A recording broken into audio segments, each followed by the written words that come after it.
Hey everyone, welcome to day 26. Is that what we're on? Day 26 of 30 days, 30 episodes of the Life Shift podcast.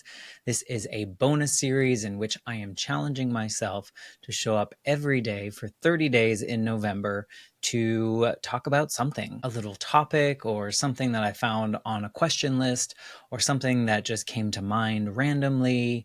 Sometimes it's a deeper conversation, sometimes it is a surface level or just a throwaway little thing. But the challenge has been very interesting. And I think on the final day, I will probably talk about how I feel about the whole thing. But overall, I think it's a really great thing for me.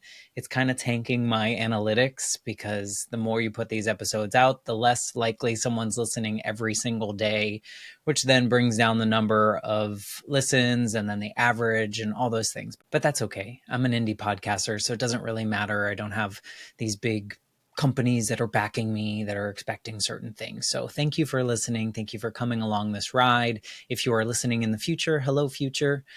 Thank you for listening at the time you are listening.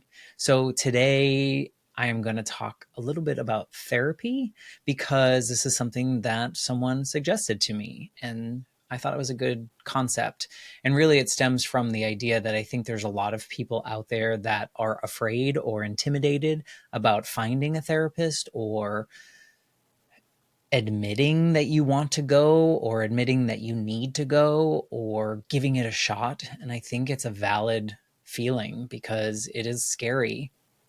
But I think once you are able to kind of admit is a strong word, acknowledge that you might need some outside help outside of what you're doing for yourself, I think the world opens up a little bit more and it makes you look at different things in new ways, I guess. So for me, I feel like I've told everyone on the podcast that like my grief journey with my mom was like 20 years.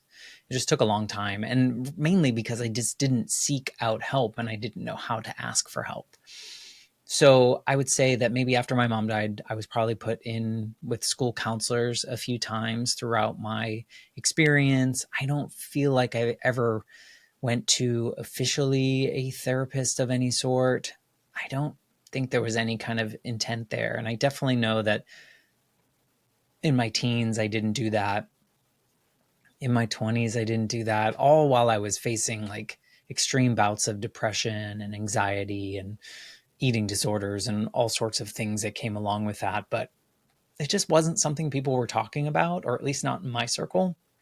It probably wasn't something I was ready to admit publicly to other people that I might have a problem. Maybe I catastrophized it and made it sound in my head like I was going to be put away and all sorts of things. So I would say that around, I guess I was 30 something when I was dealing with the work stuff. And I think I told you about this kind of taking a chance and quitting, but work stuff. This one woman that I refer to as Bulldozer, she kind of ruined my work life for about 4 years when I was working. And this was getting really stressful. And I was really not in a great place to the point where I was kind of going home and just going to bed because I just didn't want to be awake.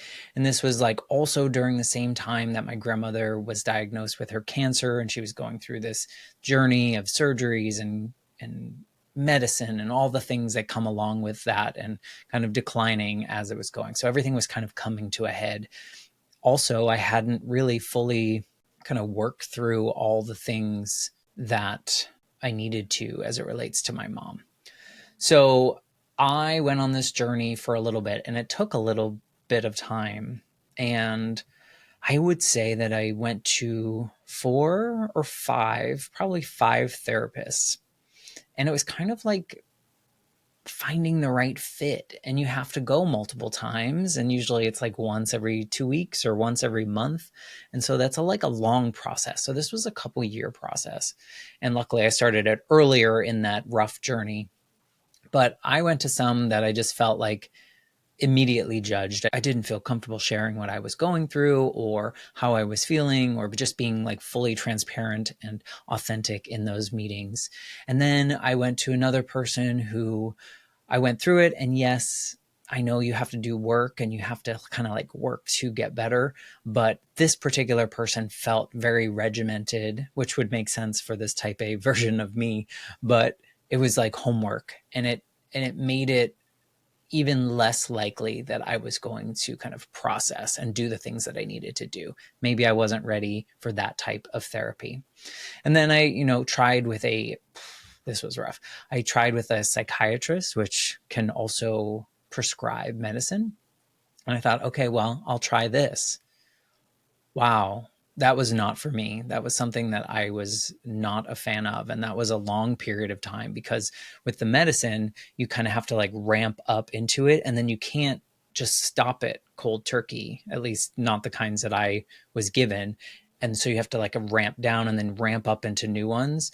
And there was one where I remember there was a time period, probably a couple months, in which I was so tired, but I couldn't stay asleep, but I couldn't stay awake. It was like, and I couldn't remember things. And so it was really not good for me. I know people find the best medicine for them and it works perfectly. So please don't let that conversation mean that you shouldn't do that. But I was so willing to try, because I had not broken through that particular curtain that I needed to. And then I found this one woman, and funny enough, when I was telling her about the work issues and the things that were happening at work, she knew exactly who it was, because other people, other clients of hers were coming for the same kind of issues. And so I thought that was kind of funny. But she was like totally the opposite of me. She was not a type A. She was kind of hippie and chill and like cool. And I just was like uptight and worried and wound up and all these things. And she was the perfect fit.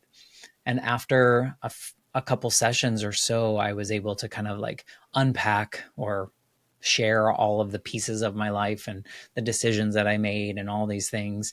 And you've probably heard me say this on so many different episodes, but the one thing that she did or said that broke through everything for me, and I knew that this was like the right thing in the right place and the right time, was after telling her all these stories, she was like, you realize that every decision that you've made since you were 8 years old and your mom died, you've made with that 8-year-old brain that was so afraid of losing someone else, that was so afraid of being abandoned again, that you just didn't do the hard things, because if you would mess up or if you would fail, that fear of all those bad things kept you from doing anything cool.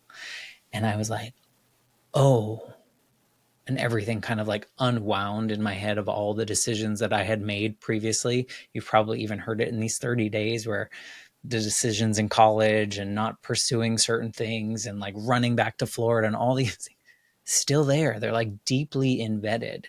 But I realized, which then became like its own grief process, all the things that I didn't do because of that. But it also pushed me in a new space where I could start to forgive myself for some of those things. Not that I needed to be forgiven, but it felt like I needed to let those go. I needed to let them lay quiet and not feel that burden as much anymore. And starting at that moment, I was able to start like what's the best word to use, to just put away in a kind way all the stresses and the sadness and the things that I was carrying with me, the anger, the using as a crutch kind of things about my mom's death. And I was able to like place that in their nice boxes that would be stored. They were already processed. Everything felt good. And it was kind of like this closing the door of grief. And I know people don't like when I say that, but it really felt like I was able to just let it all go. And of course, it doesn't mean that I don't miss like the idea of having a mom or the woman she was and the things that I do remember. It's not that I don't miss that. I just don't, just the grief of that is over. It also really allowed me to start moving forward with the anticipatory grief of losing my grandmother, because she was kind of walking down that route. And I felt like when my grandmother died, I knew how to do all the things. I had the conversations. I spent the moments with her. I did all the things that came with it. did not prepare me for pet loss, but that's another story that I talked about on another episode. But really, therapy is not something to be afraid of. But it's also something that you kind of have to work at, and you have to try maybe a little bit harder than it feels like it should be. Like, you have to find the right person. And most of the time, it's not going to be the first person you go to. And so you have to be willing to kind of go through the motions, make sure things are feeling right. And if they're not, make a new choice to find someone else. Ask the people that you trust in the world, but don't just go to those people and stay with those people if they don't feel right. So my advice, find someone if you need it. If you feel like there's a little inkling of, I need to talk to someone that knows what they're doing, has a little bit of an unbiased approach to listening to your story, just take the leap. Check out what your employee assistant programs offer. A lot of companies will offer like 3 free sessions. Do it. It's free. And if you want to continue, then hopefully your insurance will cover those particular needs. But definitely think it's worth it. I know it was my breakthrough and helped me grieve the loss of my mom, which was like so much.